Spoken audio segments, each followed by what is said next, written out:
За сайн уу манайхаа Crime Story суугтаа эргээд автоморил та манай суугийг анх удаа сонсч байгаа бол эдгээр сууг маань болсон явдал болон бодит гэмт хэргийн талаар ярьдаг сууг байгаа. За энэ удаагийн дугаараар та бүхэндээ яг 10 жилийн өмнө Америкийн нэгдсэн улсад болсон нэгэн гэмт хэргийн талаар дэлгэрэнгүй бүх деталийг нь ярьж өгөхөөр бэлтгэсэн. За ингээчүүд хэрэглөөгөө орцгоё. Өнөөдрийн дугаар дээр ярих эмэгтэйг Саша Самсадин гэдэг би цаашдаа Саша гэд дүүдэд явъя. За Саша 1988 оны 7 сарын 4-ний өдөр Америкийн нэгдсэн улсын Нью-Йорк хотод төрсөн. Төрснийхаа дараа нэг удаагүй байхдаа Нью-Йоркоос аав ээж дүүг яам Флорида мужид руу нүгэд тэндээ ер нь л өсөж амьдарсан. Саша багын л экстраверт төрлийн хүүхэд байсан. Тэгээ олон найзтай, нээлттэй, найрсаг охин байсан гэдэг. За тэгээ ахлах сургуулаа 2006 онд төгсөөд тэр жилдээ Флоридагийн их сургууль бас сураад амжилттай төгссөн. Саша багын л ер нь дэлгэцийн өмнө нээлттэй, сайн ярьдаг, өөрийгөө сайн илэрхийлдэг. Тэгээ дээрэс нь ер нь юм царайны зөв төр зөрчтэй байсан, царайлаг эмэгтэй байсан учраас тийм маркетинг, сошиал чиглэл рүүгээ ажиллахаар шийдэн Флорида мужийн нэг том үйлдвэрлэх компанид цагийн ажилтнаар ажилд орсон. Сургуулаа төгсөөчгүй байхдаа энэ компанид орсон. Тэгээд маркетинг, сошиал хариуцсан албандаа цагийн ажилтнаар ороод хэдхэн жилийн дараа гэтэл Саша сошиал маркетинг багаа хариуцсан захирал хүртэл болж чадсан. Сашагийн хувьд тэгээд үнэхээр хөөрхий нэмсгэлдэг, залуухан, үзэсгэлэнтэй эмэгтэй байсан учраас хүмүүс ер нь бусад ажилтнууд нь түүнийг зүгээр л хөөрхөн болохоор нь ажилд авлаа. Эсвэл ямар нэгэн сайн танил талтай болоод л энэ богино хугацаанд ер нь энэ амжилтыг гаргалаа гэж хатаархаж боддог байсан ч гэсэн Саша үнэхээр хариуцлагатай, мундаг, чадвартай гэдгэд цаг хугацааны эрхээр ер нь л мэдэгдсэн учраас тэр компанийнхаа ер нь л хамгийн шилдэг ажилтан болж чадсан. Өөрийн хөдөлмөрөөрөө өмнөхөөсөө илүү сайн орлого олж эхэлсэн учраас Саша амьдралаа дараагийн одоо нэг алхам дээшлүүлэхээр нэлийн үнэтэй хотын төвд байрлалтай Uptown Place гэдэг нэртэй байранд бол амьдарч эхлэхээр шийддэг. Энэ шинээр одоо нүүж ирэх байгаа байрны хувьд болохоор хотын төвд байрлалтай, өндөр түрээстэй, дотроо пациенттэй, фитнестэй, ногоо хүрээлэн гэх мэт маш олон даваа талуудтай байсан. За тэгээ Сашад энэ бүхнээс гадна хамгийн их таалагдсан зүйл нь бол энэ байрны харуул хамгаалтын систем нь маш сайн байсан. Тэгээ зөвхөн оршин суугчид нь л энэ байр руу нэвтрэх боломжтой. Гадна хаалгыг нээхийн тулд тусдаа чипээр нэгддэг. Дотор орсныхаа дараас дахиад хаалт гэрийнхээ хаалгыг мөн тусгай амт картаар эсвэл одоо кодоор нэгддэг гэж ер нь бас ингээд аюу юм харуул хамгаалтын хувьд бол өөрт нь нэлээд аюулгүй санагдсан. Тэгээд нүүж орох байгаа байрныхын хувьд болохоор байрныхаа бүр өнцөг булан бүр тийм хяналтын камеруудтай, давхар бүрт камеруудтай. Тэгээд 24/7 харуул хамгаалтын ажилтнууд нь ингээд камераар оршин суугчдыг хараад ингээд ажиглаад аюулгүй байдлыг нь хангаа байж идгийг ингээд Саша өөрөө харсан учраас ганцаараа амьдрах байгаа эмэгтэй хувьд бол үнэхээр л аюулгүй санагдаад шууд л энэ байрыг бол сонгосон. 2015 оны 10 дугаар сарын 16-ны өдөр Орландо хотын хөл бөмбөгийн улирлын сүүлийн тоглолт болж таарсан. Тэгээд энэ хотын ер нь хөл бөмбөгийн төртэй бүх одоо хүн энэ өдөр амьдаар үзэх нь амьдаараа үзээд бөөндөө цуглаж энэ тэнд пив унгаа үзчихсэн. Тэгээд энэ тэндгүү тоглолтыг одоо энэ тоглолтыг шууд үзчихсэн учраас 10 сарын 16-ны өдөр бол гадуур бол хөл хөдөлгөөн маш их байсан. За Сашагийн хувьд болохоор Orlando City Lions гэдэг багийг дэмждэг байсан учраас энэ Чернэлийн ягаа яг багийнхаа өмсөд найзуудтайгаа хамт энэ өдрийг мөн хөмчлөлтэй өнгөрөөсөн. За тэгээ Сашагийн дэмждэг багнаас энэ өдөр тэмцээндээ хожоод тэрэд бол тоглолтоо үзчихэд цаашаагаа өргөжлүүлж одоо шоуд хор болж Attic гэдэг нэртэй тийм бааранд орсон. Бааранд ороод нэлээд хэдэн цаг бүжиглээд сатууруулах ундаа нэлийн хэрэглэн Саша харих цаг болжээ гэж бодоод шөнийн 12 цаг 30 минутанд найзуудтай за би явлаа шүү гэртээ харьлаа гэж хэлсэн. Тэгээд найзууд нь ч гэсэн нэг юм бодоагүй холуулаа ясан. Тэний нэгээрээ угаасаа ингээл шоуд холгондоо нэг нэгээрээ эргэлээ такси яваад дуудаад явдаг учраас найзууд нь бол нэг юм бодоагүй Сашаад баяртай гэж хэлээд өргөжлүүлээд бол шоуцсан. За яг энэ өдрийн маргааш нь буюу 2015 оны 10 сарын 17-ны өдөр Саша Антони гэх эрэгтэй найзтайгаа хамт өглөөний цай уугээд тохирсон байсан боловч тохирсон газраа бол Саша ирдэггүй. Тэгээд Антони залгасан ч гэсэн хуцаа юусаа аваагүй. Тэгээд найз нь бол тухайн үед л нэг юм бодоагүй. Ягаад гэвэл өмнөх өдөр нь бүгдээрээ ингээд баахан шоудаад орой хүртэл явчихсан. Тэгээд дээрээс нь нэлийн согтоод сасан учраас шатчихсан уцаа арах мантай гэрте байгаа мэн да гэрте унтж байгаа мэн гэж бодоод өглөөний цайгаа ганцаараа уучгаад яваад өгсөн. Антони өглөөний цайгаа ууснасаа хойш хэдэн цагийн турш Сашатай холбогдох гэж оролцсон боловч Саша ерөөсөө уцаа авахгүй байсан. Тэгээд уцаа авахгүй байсан болохоор хамгийн дотн бас хоёр эмэгтэй найз руу нь залгаад үтсэн чинь бас тэр хоёр найзнаас холбогдож чадаагүй гэдэг хариу өгдөг. Тэгээд яг тэр одоо шоудсныхаа маргааш нь үдээс хойш дөнгөж төрсэн найзындаа бас эргэлтээр очихоор найзуудтайгаа тохирчихсан байсан боловч тэгээ Саша бүр хэдэн цагийн турш утсан нь ерөөсөө босхгүй байсан болохоор найзууд нь бас нэг л буруу зүйл болоод ижиж магадгүй. Тэгээ гэртээ бүсвэл бүр ухаангүй унтчих магадгүй гэд гурван найз нь л уулзаад Сашагийн бол гэрт нь очиж үзэхэд болдог. Найзууд нь гэрт нь очиод машин байна уу гэд эхлээд шалхаар шийдсэн. Тэгээ машин нэрээ байхгүй байх юм бол ийш тийш явсан баг. Явахтаа уцаа мартаад явсан байхаа гэж бодгосон боловч машин нь бол гаражнда пэйжсэн. Тэгээ машиных нь арын сэвдэл рүү ингээд өнгийгөө таарсан чинь нөгөө дөнгөж төрсэн найзындаа очин гээд хүүхдэд нь авсан байсан бэлгэн хүртэл байжсэн. Тэгээ тэр гурав бол энэ нэг л буруу байна гэд шууд гэрлүүн орохоор шийддэг. Гэрийнх нь нүүдэн дээр чаашгыг нь зогсон ч гэсэн бүр дотроос бүр ямар ч хүн байгаа шинж байдгүй. Тэгээ найзууд нь нэлээд санаа зовоод гэртээ нойрхон эмнэлгүүд рүү залгаад Саша гэдэг энэ одоо эмэгтэй ямар нэгэн байдлаар танай эмнэлэгт байна уу гэж нэлээд хитэн одоо дүүргийн ойрхон эмнэлгүүдээс нь асуухад бол бүгдээрээ байхгүй гэж хариу өгсөн. Тэгээ найзууд нь бол бүр сүулдэ гайхаад аргаа ороод 911 руу бол дуудлага өгсөн.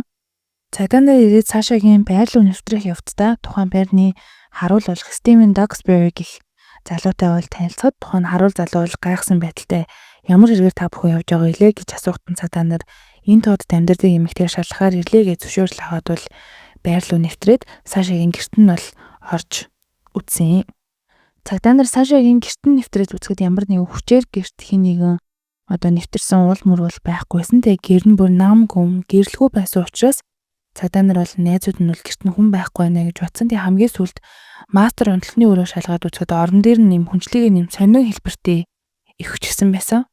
Тэгээ цагдаа нар найзуудыг нь бити ороорой гэж хэлж агаад хүнжил рүү ингээд ойртоод үзэхэд бол нэг булангаас нь урт ус шиг юм ингээд харагдсан. Тэгээ цагдаа нар улам ингээд өгөөд очсон чинь үснээс гадна нөгөө талаас нь нэг гар байгааг бол олсон. Тэгээ харамсалтай тэр хүнжлэнд бол байсан хүн нь Саша эмэгтэй цогцос байсан. Сашагийн цогцос зодуулсан хүчирхийлүүлсэн байдалтай бол олдсон. Тэгээд доогуура нүцгэн байсан хэрний ойр орчимд нь Сашагийн өвөнд болон дотор хувцснууд нь бол ерөөсөө олдоогүй. За тэгээд сүүл шүүх шинжилгээний хариугаар Саша одоо толгойн тус газраа хүчтэй зохиулсан, хүзүүн хугарсан, зодуулсан, хүчирхийлүүлсэн. За тэгээд хүлийн яг гол шалтгаан нь хүзүүгээрээ баймлуулан амнасаа алдсан байна гэдэг дүгнэлтийг бол гаргасан. За дүгнэлтэнд бас нэг тусгагдсан зүйл нь гар бугуй тохоондоо олон тооны шарх авснаас нь үзэхэд Саша амнасаа аврахын тулд өөрийгөө хамгаалах гэж бол маш удаан оролцсон байна гэж бол эмчнэр дүгнж байгаа. За тэгээ шүүх шинжилгээний яг тэр эмч нь болохоор миний бас ингэ задлангаар харж исэн хамгийн аимшигтэй хүзүүний арын ясны хугарал байна гэсэн. Тэгээ машины осолд орсон хүн ч гэсэн ер нь ийм хүзүүний гэмтэл бол маш бага авдаг гэж онцгойлон хэлсэн байдаг. Тэгээд ер нь цагдаа нар үзэхдээ Сашааг алах гэж одоо дээрээс нь хид удаа хүчтэй дээрслэхтэй хүзүүнийх нь ясыг хуулсан. За тэгээд бүр амин ингээд тэмцэлтэйсэн болохоор түүнийг боож хөнөөсөн гэдэг дүгнэлтүүдийг бол тус гаргадаг. Цагдаа нар Сашааг олсныхаа дараа хэдэн цагийн дараа Сашагийн талаар дэлгэрэнгүй мэдээлэл өгөөгүй ч гэсэн 27 настай эмэгтэй амиа алдсан байдалтай гэрээсээ олдлоо гэсэн мэдээг бол нээлттэй Сашагийн зурагтай хамт цацчихсан. Тэгээ жирийн нэг эмэгтэй энэ аимшигтэй өхөл бол нийт байрны хүмүүс болон одоо тэр Сашагийн амьдарчсэн дүүргийн хүмүүст бол үнэхээр хүнд цохилт болсон. За тэгээ цагдаа нар бол мэдээж алуучныг маш шаардлагатай болох шаардлагатай болсон учраас хэргийн газраас эхлэн мөрдлөгөө эхэлсэн. Тэгээ Сашагийн гэрт нь бол ямар нэгэн одоо гаднаас хүчээр нэвтэрсэн уул мөр ерөөсөө байгаагүй. Тэгэхээр Сашааг хөнөөсөн хэн нэгэн Сашааг таньдаг нэгэн эсвэл одоо Сашааг одоо хуураад гэрт нь орж ирсэн нэгэн гэж бол үзэж байгаа. Сашагийн гэрээс нь гар зүнх, утас, байрлуугаа нэвтрэхтэй ашигладаг автомат карт шиг одоо тийм түлхүүр зэрэг нь бол хэргийн газраас олдоогүй. Тэгээ алга болсон байгааг нь бол цагдаа нар мэдсэн. За дуудлага авсан цагдаа нар гэрт хамгийн түрүүнд ирэхэд шууд ингээд хаалга онгоолгоод үзэхэд маш хүчтэй тийм цэвэрлэх бодисны үнэр хагаасан гэдэг. Тэгээ сүүлд бас мөрдөн байцаагчид ирэхэд ч бас цэвэрлэх бодисны үнэр нь бүр үнэрцээр л байсан. Мөрдөн байцаалтын явцад Сашагийн биен дээр цэвэрлэх бодис асгасан байсан нь бас нотлогдсноос нь харахад Алуурчин өөрийн ДНХ устгахын тулд биеийн дээр нь баахан цэвэрлэгч бодис ассан бахаа гэж тамагладаг. Тэгээд ганцхан Сашагийн бие гэлтгүү орны давуу хийсэн дээр нь ч бас ер нь асгачихсан байсан. Цагдаа нарын бас нэг сэжигтэй гэж бодсон зүйл нь Сашагийн 0-ын өрөөний суултуурных нь дээдлийн таг нь ингээд дээшлүүлчихсэн байсан. Тэгээд эрэгтэй хүн амьдрдгүү ганцаараа амьдрэх эмэгтэй хүний хувьд бол энэ нь энгийн үзэгдэл биш учраас цагдаа нар бол суултуурыг шинжилээд үзэхэд эрхийн өрөөний хийг бол суултуурын тагнаас нь олсон. Тэрнээс гадна Сашагийн орны хажууд урчсан бэлгэвчний ууд байгааг нь цагдаа нар муу олсон. За ингээд цагдаа нарт бол Сашагийн биенээс нь олсон ДНХ, суултуурнаас олсон ДНХ, бэлгэвчний ууднаас олсон ДНХ зэрэг байсан учраас яаралтай шинжилүүлэхээр бол нотлох баримтуудаа бол бүгдийг нь явуулсан. ДНХ хариу гарах оронд цагдаа нар бол тухайн шөнө юу болсныг шалгахаар Сашагийн өнгөрүүлсэн оройг бол баарны ойролцоох камерыг шүүж үтсэн. Тэгээд Саша найзуудаасаа салаад баарнаасаа гараад ганцаараа хэсэг алхаж агаад хэсэг хугацааны дараа хоёр эмэгтэйтэй юм яриад зогсож байгаа нь бол харагддаг. Цагдаа нар тэгээд энэ хоёр эмэгтэйг ямар эмэгтэй гэдгийг нь мэдэхгүй байсан учраас Сашагийн хамгийн сайн найзуудад нь харуулсан боловч найзууд нь бол ерөөсөө танихгүй байсан. Тэгээд цагдаа нар шууд энэ хоёр эмэгтэй тэр тухайн өдрийн бичлэгийг нь нийтэд нээлттэй Сашагийн зурагтай хамт цацаад энэ хоёр эмэгтэйг таньж мэддэг хүмүүс байна уу? Эсвэл энэ хоёр эмэгтэй өөрсдийгөө харж ивэл манай цагдаагийн газарт холбогдно уу гэх мэдээг бол нээлттэй цацсан. Тухайн мэдээ нээлттэй гарснаас хэдхэн цагийн дараа хоёр эмэгтэй өөрсдөө энэ хоёр эмэгтэй бол бит хоёр анагийн цагдаагийн газар хүрээд ирдэг. Тэгээд цагдаа нар ирсэн даруйд нь чи энэ эмэгтэй таних уу? Энэ шөнө яагаад та гурав ингэж хамт алхаж ирсэн бэ гэд асуухт нь тэр хоёр эмэгтэй бол битээр тэр шөнө ингээ харих гээд таксигаа хүлээж авахт нь Саша юм согтуу харагдсан ганцаараа алхаж ирсэн. Тэгээ алхаж агаад хэдэн ирчүүдтэй юм ярьж агаад тэдэнтэй хамт ингээ таксинд суух гээд нөгөөд нь ингээ такси руу авч суух гээд байсан. Тэгээ битээр энэ ганцаараа явж агаад буруу хүмүүстэй явах гээд дандаа гээд айгаад төхөөд ингээд ер нь юу ярьж байгааг нь сонсоод үзэхэд тэр эмэгтэй бол харваас өөрийгөө өвтөрдөх чадваргүй говьваад нэлээд согтчихсан алхаж чадахгүйсэн харагдсан болохоор битээр шууд таньдаг юм шиг очиод түүнд утас цүнх гээд юу ч байхгүй байгааг нь анзаараад тэгэд өөртөө таксинтаа бол ингээд манай найз байгаамаа гэж суулгаад гэрт нь хөргөж өгсөн гэдэг мэдүүлгийг бол өгдөг. За тэгээ хоёр эмэгтэй бол өргөжлүүлээд тэр эмэгтэй бол гэрийнхэн гадаа овцсон ч гэсэн байрных нь хамгаалагч нь түүнийг бичиг баримт орох түлхүүр гэд бүр юу ч байхгүйсэн учраас нэвтрүүлэхгүй байсан. Тэгээ бид нар хамгаалагчаас ингээ оруулж байгаа энэ эмэгтэй өөрийнх нь гэрийг гэж мэдж байгаа хаа гэд гуйсчихсан тэр хамгаалагч бол оруулахгүй байсан. Азар харин өөр нэгэн оршин суугч яг тэр эмэгтэйг таниад тэгээд энэ манай хажуудлын хурш байгаа маягаар таньснаар хамгаалагч нь бол түүнийг оруулсан учраас бит хоёр санаа амраад таксинд суугаад гэр-гэртээ харьцаасан гэдэг мэдүүлгийг өгдөг. Цагдаа нар мэдээж ийм мэдүүлэг авсны дараа үүдний камерын бичлэгийг харахад энэ нь ч гэсэн ер нь бол мэдүүлэгтэй нь бол яг таг таардаг. Сашагийн гэрт нь ер нь ямар нэгэн гаднаас хүчээр нэвтэрсэн улмар байхгүй.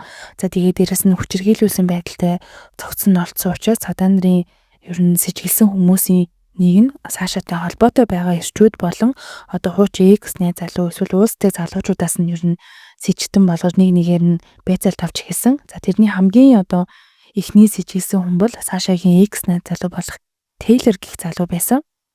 Тейлор Саша хоёрын хувьд 2 жилийг хамт өнгөрүүлсэн ч гэсэн 2 тишээ болсон байсан. Тэгээд цагдаа нар Тейлорээс мэдүүлэг авахуд бол Тейлор бит хоёр салсан. Тэгээд хэдий салсан ч гэсэн бит хоёр бол байнга холбоотой байдаг. Тэгээд Сашаг дотроо юу бодож байсныг би мэдэхгүй ч гэсэн би түүнтэй удахгүй нийлэх баха гэж дандаа найддаг байсан. Тэрийгээ ч гэсэн би өөрөө бас үргэлж илэрхийлдэг байсан гэж хэлдэг. Тэгээд цагдаа нар Тейлорыг аллаг гарсан өдөр хаана байсныг шалгаад үзэхэд яг өөрийнхөө баримаа хийдэг баарандаа ажиллаж хагаад нэг цаг орчмын үед гэртээ хараад гэрээсээ өглөө хүртэл гараагүй байгаа нь камерын бичлэгнээс ил болсон. Тэгээд дээрээс нь Сашагийн гэрээс олцсон ДНХ-ийн аль нь ч Тейлор ахтай таараагүй учраас Тейлорыг бол аль бие осоор бол аллага хийгээгүй юм байна гэд сэжигтний тоноос бол шууд хасдаг. Тейлор үнэхээр гүнэлжсэн. Тэгээд яаж туслах ёстой вэ? Би түүний iPad-ны пассыг нь мэдний танах тэрэг болох уу гэхтэн цагдаа нар бол мэдээж та хэрэгтэй чи бид нарт хэлээд өгч гэхтэн Сашагийн iPad руу бол нэвтрэх нууц үгийг нь бол Тейлор өгдөг. Тэгээд цагдаа нар нэвтрээд үзээд аз болж Сашагийн утас болон iPad нь ингээд нэг хаягтай. Тэгээд нэг хаягтай учраас мэдээллүүдийн хоорондоо шеэрлдэг. Бүх мэдээллүүд нь ил харах боломжтой болсон. Тэгээд гейм тариг гарсан шөнийн 5 цаг 12 минутанд Саша Бен гэх дугаарлуу зүгээр л юу ч бичээгүй ганцхан Ben гэсэн мессежийг биччихсэн байсан. За Ben гэх залуу буцаад нөгөө Сашагийн Ben гэж бичсэн мессенжэнд нь 16 минутын дараа хариу явуулсан боловч Саша бол үүнээс хойш нэг ч мессежийг бол хариу болгож бичээгүй. За тэгээ цагдаа нарын Ben гэх залууг олоод мэдүүлэг авахд энэ залуу нь Сашагийн бага ангитай нэг сургууль сурдаг байсан. За тэгээ багын нээз нэс юм билээ. Тэгээд ахлах сургуультай байхдаа бас энэ хоёр үерхдэг байсан. Тэгээ хаа нэг ер нь уулздаг юм холбоотой найзууд байсан. Ben тэр хоёр ер нь гэмт хэрэг гарсан яг тэр өдөр хэд удаа яг нөгөө тоглолт үзэж байхдаа хэд удаа чатлсан байсан. Тэгээд уулзах гэсэн боловч Саша дараа уулзъя гэсэн учраас бид хоёр бол уулзаагүй. Би түүнийг хамгийн сүлд өнгөрсөн пүрэв гараг таарсан. Тэгээд тэрнээс хойш бол ерөөсөө уулзаагүй. Хамгийн сүлд 5 цаг 12 минутанд над руу Ben гэд биччихсэн байсан. Би тий хариу бичсэн боловч надад хариу өгөөгүй гэдэг мэдүүлгийг бас Ben залуу бол өгдөө. Тэгээ Ben-ийн DNA нь бас гэрт байсан DNA-тэй таардаггүй. За тэгээ гэмт хэрэг гарсан өдрөөс өөр газар байсан нь бол баталгаатай нотлогдсон учраас бас л сэжигтний тооноос бол түүнийг цагдаа нар бол шууд хастгаа. Саша гэрт нь өргөж өгсөн 2 охин оруулсны дараа Саша бол нөгөө байрныхаа хамгаалагчтай цуг дээшээ доошоо ингэ явж байгаа нь бол камерын бичлэгт харагддаг. Тэгээ цагдаа нарын дараагийн бас ер нь мэдүүлэг зайлшгүй авах шаардлагатай хүн бол тэр тухайн шөнө бол ээлжтэй байсан хамгаалагч байсан учраас тэр хамгаалагчаас бол зарим нэг мэдүүлгийг авахар хилцдэгээ дууддаг. За энэхүү хамгаалагч эмэгтэй бол Стивен Duxbury гэдэг 33 настай энэ ажилдаа ороод бол 5 сар болсон. Тэгээ саяхан гэрэлсэн ийм залуу байсан. Тэгээ өмнө нь бол цэргийн албанд ажиллаж байгаа. 5 сарын өмнөөс яг энэ Сашагийн амьдардаг байранд нь бол хамгаалагчаар харуулаар ийм ажилд орсон ийм залуу байгаа. За Стивнээс мэдүүлэг авахд Стивен бол мэдүүлэгтээ за энэ эмэгтэй бол шөнийн 1 цаг 45 минут орчинд бол 2 эмэгтэй хамт байрны урд ирсэн. Гэхдээ тэр эмэгтэйд байрлал нэвтрэх түлхүүр болон бичиг баримт юу ч байхгүй байсан. Тэгээ манай компани зүгээс бол ямар нэгэн бичиг баримтгүй дээрээс нь түлхүүргүй хүн байх юм бол нэвтрүүлэх боломжгүй гэсэн дүрмтэй учраас би түүнийг бол оруулахаас татгалцсан. Гэхдээ хамт явж исэн 2 эмэгтэй нь бол харуулчгаа тэрийг согтуу байна гэд гуйсан. За тэгээ дээрээс нь манай нэг оршин суугч түүнийг таньжсэн учраас би түүнийг бол нэг удаагүй байрлуул нэвтрүүлсэн гэдэг мэдүүлэг өгдөг. За тэгээд энэ байсч нөгөө хамгийн гол нь бол энэ тэндгүү айгүй олон камертай харуул хамгаалалт нь сайн байсан учраас цагдаа нар бол тэр шин юу болсныг бол энэ камерын бичлэг харахад бол хангалттай сайн ойлгочих гэж бодсон. Тэгээ бичлэгнээс харахад бол 1 цаг 47 минутанд бол Саша өөрийг нь таньсан тухайн байрны залууга дагаад нэвтэж байгаа нь бол харагдсан. Тэгээ нөгөө нэвтэрсэн залуу нь орсон залуу нь болохоор зүгээр үү гэд асуухт нь бол Саша зүгээрээ баярлаа гэд дээшээ шатаар гарч байгаа нь бол бас үүдний камерт бол харагддаг. За ингэж хамгийн анхудаа 1 цаг 47 минутанд Саша энэ байрлуугаа бол нэвтэрсэн гэсэн үг. За араас нь нөгөө хамгаалагч залуу 1 минутын дараа буюу 1 цаг 48 минутанд байрлуугаа мөн орсон. За тэгээд байрандаа нэвтэрснийхаа дараа шууд гэрлүүгээ орсон гэж бодсон боловч камерын бичлэг шүүгөөд үзэхэд байрандаа нэвтэрснээсээ хойш 20 минутын дараа 2 цаг 6 минутанд Саша дахиад байран дотроо нааша чашаа явж байгаа нь бол харагддаг. Тэгээ Сашагийн байр нь ийм гаднаа түлхүүрээр нэгддэг. За дахиад нөгөө нэг гэрийнхаа хаалгыг кодоор эсвэл нөгөө ийм түлхүүрээр нэгддэг юм билээ. Тэгээ Саша тийм шал согтуу байсан учраас кодоо мартчихсан. Тэгээ нааша чашаа алхаад ерөөсөө гэрлүүгээ орж чадахгүй байсан юм билээ.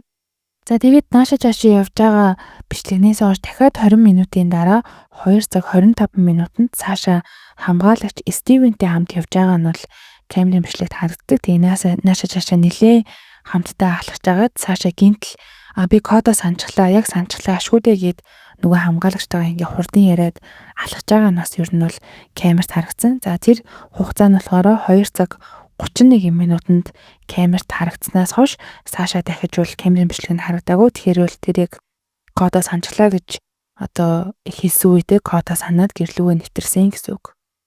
За тэгээ цагдаа нарын хувьд бол мэдээж Стивнийг Сашатай хамгийн сүлд байсан хүн гэдэг утгаараа сэжигтнэр татсан. Тэгээд тухайн шөнө бол ямар үйлдэл гаргасан байна гэд бүгдийг нь камерын бичлэгээс харсан. Тэгээд Саша кодоо яг санаад гэрлүүгээ орсноос хойш юу болсныг цагдаа нар шалгаад үзэхэд өөрийн 5 цаг 6 минутанд Стивен 3 давхрын гараж руу гараад 5 цаг 13 минутанд буцаж орж ирж байгаа нь бол харагддаг.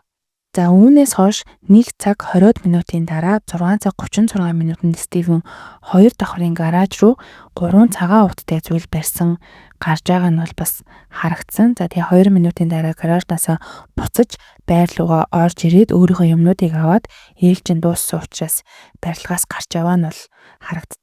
Цагдаа нар тэгээд Стивенээс нөгөө бичлэгийг нь үзүүлээд асуусан. Тэгээ Стивен энэ ууттай зүйл юу юм бэ гэхтнээс Стивен хоггоо тэгээд би хаяа энэ тэнд ингээ хог байх юм бол аваад хайчих тийм аа гэд Стивен бол мэдүүлэг хэлсэн. Тэгээ цагдаа нар Берни менежерээс бас асуусан. Тэгээ хог хайх нь юу нэг юм хамгаалагчийн ажил үүрэгт нь юу н байдаг юм уу? Хамгаалагч нар хэрвээ ажил үүрэгт нь байхгүй байсан ч гэсэн юу нэг ингээ санаагаараа юу н бас ингээ хог хайдаг юмрхүү зүйл байт юм уу гэсэн чи менежер нь бол хизээч тийм байхгүй.